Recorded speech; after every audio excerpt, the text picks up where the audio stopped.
James Thorpe, in his analysis of textual criticism, highlights the necessity of establishing a consistent set of aesthetic assumptions to guide the scholarly practice. He raises three fundamental questions. What is the aesthetic object with which textual criticism engages?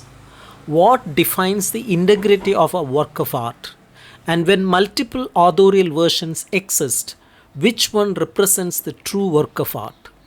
Thorpe argues that these questions are central to understanding the responsibilities and challenges of textual criticism. One of the core dilemmas in textual criticism arises when aesthetic preferences clash with authorial intent. Thorpe illustrates this through the example of a compositor's error in Melville's White Jacket, where coiled fish of the sea was misprinted as soiled fish of the sea. Some readers found the erroneous version more evocative and preferred it over the original. This preference highlights a critical tension in textual criticism. Should aesthetic value outweigh the fidelity to an author's original words? Thorpe contends that while aesthetic judgments are inevitable, the primary duty of the textual critic is to respect the author's intentions. Editorial practices further complicates this issue. Historically, editors have modified texts, sometimes to clarify or improve readability, but often imposing their subjective views. Emily Dickinson's poetry, for instance, was frequently altered for publication, softening her unconventional punctuation and syntax to align with contemporary norms. Similarly, Thomas Hardy's serialized novels underwent editorial changes to fit magazine policies, though Hardy later restored many of original elements in book editions. Such interventions raise questions about the authenticity and integrity of literary works. The existence of multiple authorial versions presents another challenge. Charles Dickens's Great Expectations famously has two endings: the original, sober conclusion, and a revised, more optimistic ending prompted by Edward Bulwer Lytton. Critics debate which version is the real novel, reflecting differing views on authorial intent and narrative coherence. W. H. Auden's In Time of War underwent significant revisions that mirrored his evolving political and philosophical beliefs, leading to two distinct published versions. Thomas Hardy's The Return of the Native was extensively revised across four editions, altering character dynamics and thematic emphasis. Thorpe emphasizes that each authorially sanctioned version of a work should be considered a legitimate manifestation of the text. Revisions are not mere corrections but reflections of the author's changing perspectives and responses to different contexts. The textual critic's role, therefore, is to trace these evolving intentions, distinguishing between private drafts and public versions that the author deemed complete and ready for readership. This nuanced approach challenges traditional editorial practices that often prioritize the final version as the definitive text. While the last published version may represent the author's most mature vision, earlier versions can offer valuable insights into the creative process and thematic development.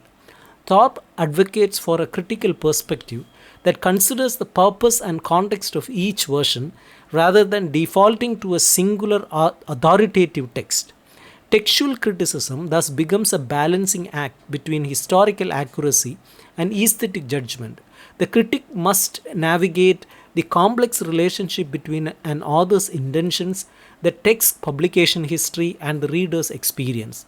This process involves not only correcting typographical errors but also interpreting the layers of meaning embedded in different textual states. The broader implications of Thorpe's analysis extend to how we perceive authorship and the integrity of literary works. The idea of a fixed, unchanging text is often at odds with the dynamic nature of artistic creation.